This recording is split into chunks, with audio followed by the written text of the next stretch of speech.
Hi folks, how are you? Extremely happy and pleasure talking to you again on a very interesting topic.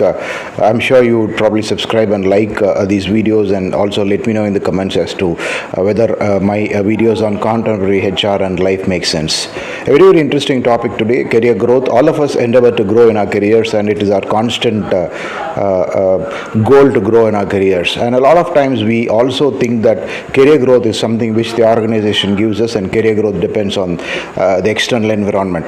Absolutely fine, yes, career growth is contingent on what kind of organization you're working for, whether it's a growing organization or a descending organization, if you can use that word, whether it's an exciting growth industry or industries in a slow growth phase and things like that. But apart from all these external factors, the most important factor in career growth is our own self. It might sound kind of like an exaggeration, but the fact remains that a lot of times career growth is completely in our control in terms of what we do in the career, what we do in a particular job, and how we equip ourselves to move to the next level. How am I saying this, or why am I saying this? Well, I probably will give you a very simple example and then take you forward in terms of an analogy. The simplest example in looking at how career growth is in terms of having what I would call as a ladder mindset. Well, I'm not talking about leadership. Yes, you require a lot of leadership qualities to grow in your career, but that's another topic for an altogether new discussion.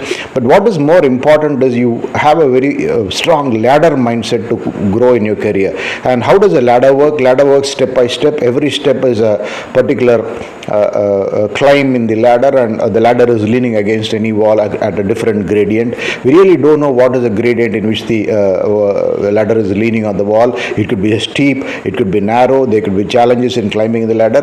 But at the outset, if you look at it from a distance, the climbing the ladder will sound very easy. But a lot depends upon where the career is slanting on and which is the place you want to climb. So draw that example to the organization. How you can climb on the ladder of the organization, how you can climb to a higher role, how you can take up the next responsibility purely depends on, number one, where you are standing now, which step you are standing now, and number two is how well prepared are you take it and put the next step up. As I said, putting the next step up might sound very easy, but just one slip somewhere and you probably crash down and go many steps below or even crash on the ground. So this is very important to understand from a personal development point of view. Whenever you are at a career growth point or a perspective, always look at it this way. Number one, you are at a particular step or a particular level. Now, how can you move to the next level? And are you prepared mentally and physically and with all your skills to move to the next level? So why do I say physically? See, every job comes with a certain amount of stress. As you grow on the career ladder to middle and senior levels, yes, there is a fair amount of stress in the job. Stress comes from targets on the job. Stress comes from work pressure. Stress also comes from the pressures of performance, which is called for in high pressure growing organizations. So in that sense, are we prepared mentally and physically? Mentally, what is it? Mentally, number one, we have a set of domain expertise. We have a particular amount of knowledge. We have a particular amount of soft skills and hard skills.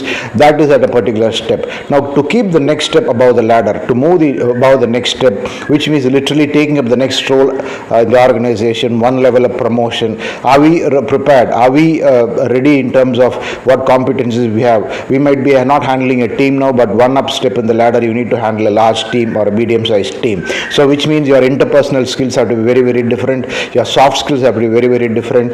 Your assertive skills, assertion skills, the extent to which you are assertive is very important. How you dominate in a team and how you guide the team is important. And to guide the team to a particular level, you also require the expertise in terms of domain expertise, domain knowledge, subject matter expertise, and things like that.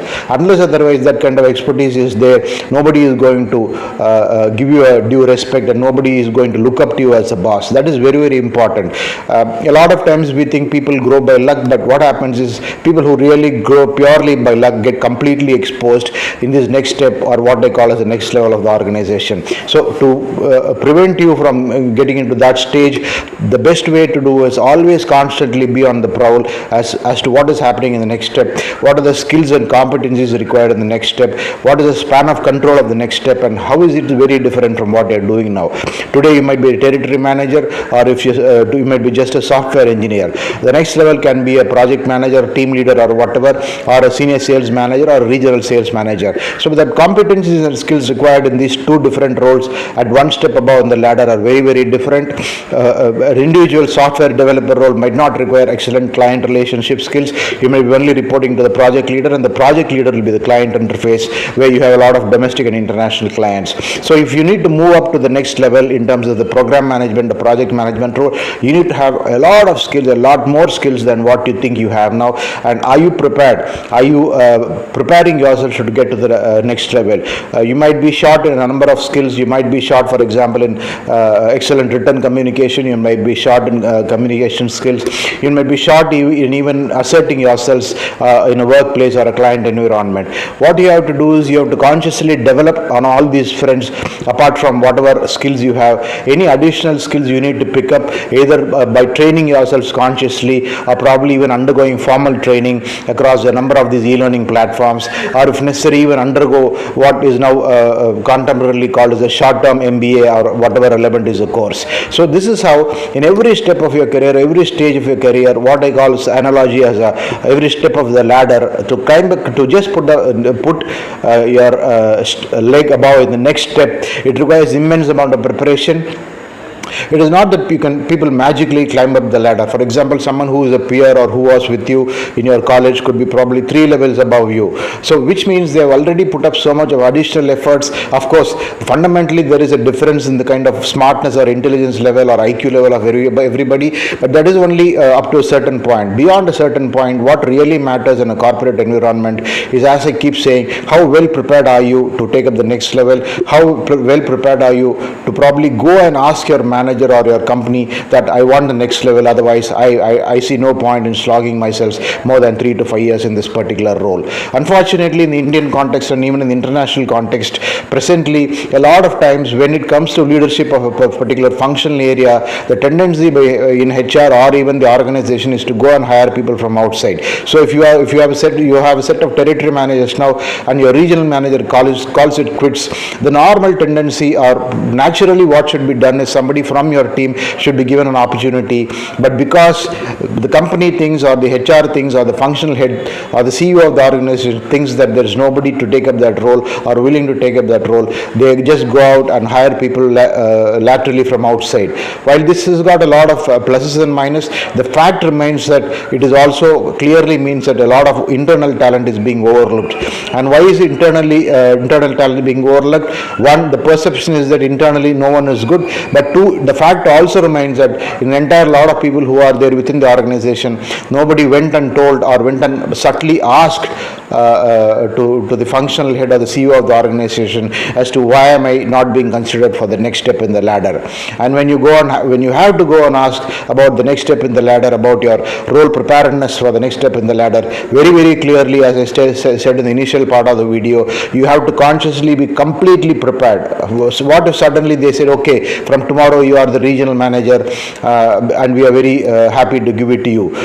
Unless otherwise you are completely prepared to take up the role in terms of every aspect. It could be a soft skill aspect, it could be a hard skill aspect, it is a span of control aspect, it could be the knowledge, additional business knowledge or the domain knowledge required, and additional ability to command a whole set of clients, additional ability to interact with senior level stakeholders of the organization. Earlier on, as a junior person, you might not have interacted with anybody in the organization apart from boss, but the moment you climb up to middle and senior managers, you have to start interacting with people, entire teams in the organizations, multifunctional teams, multifunctional team managers, the CFO of the organization, CX of the organization, CEO of the organization. It goes on and on and on. And as the size of the organization increases, the roles and responsibilities additionally coming will have huge challenges. So are you prepared for those challenges, and what efforts are you taking to keep yourselves prepared at every stage of your career to take up the next responsibility?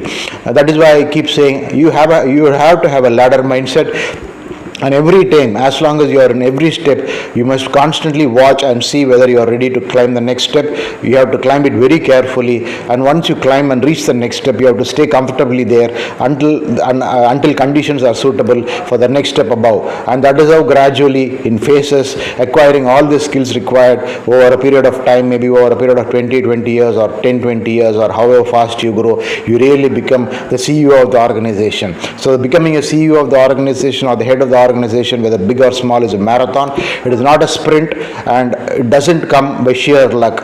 Luck is only one factor. Of course, you have to be in the right place at the right time, under the right boss and things like that. But beyond that, unless otherwise you equip yourselves with the kind of domain expertise, with the kind of knowledge, with the kind of contemporary practices in the particular functional area, see what is happening in the external market, how the external client environment is changing, how the product service environment is changing, what new products are coming up and things like that. Unless otherwise you are completely ready at every stage of your career, at every step in the ladder, with all this information, you will certainly fail, even if the position is given to you out of luck or out of favorable consideration or whatever. So take this very seriously from a career perspective. Career growth, yes, we need to grow. All of us are here to grow. All of us are here to grow, not just in terms of roles and responsibilities, but also monetarily. And with considerable amount of growth to the next step in the organization comes this monetary growth. But otherwise, if you are not able to sustain that particular level based on our domain expertise, based on our knowledge and things like that, at some point we will get stuck in our career and we will not be able to climb to the next level. What is happening then? What will happen is literally you will be hanging in air, because you will neither be below the ladder or neither climb above the ladder. You are stuck somewhere in the middle of the ladder, heading nowhere and just doing nothing and rotting in that particular role. So never allow this to you. Constantly work on a ladder mindset. See what is happening in the next step above in the ladder, and see whether you are ready to put your step in the next step above the ladder. Also be assertive enough to go and ask that you want to put your leg at the next step of the ladder to everybody who matters in the organization. That is the only way career growth is possible. Unless otherwise you have this constant push and perennial push, as long as your career continues in this way, in this manner, career growth is not going to happen. Believe me, it is a very, very dynamic and changed marketplace, and it is only upon us to go and ask for career growth as and when we are ready for it. And as I kept saying earlier, getting ready is a constant endeavor. Getting ready for the next role is a continuous learning, and getting ahead in your career in the long term is a marathon, not a sprint. I'm sure you liked watching this video. Please consider subscribing to this channel. I'll meet you in some other time with some other interesting topic. Thank you. Have a wonderful time ahead. Thank you.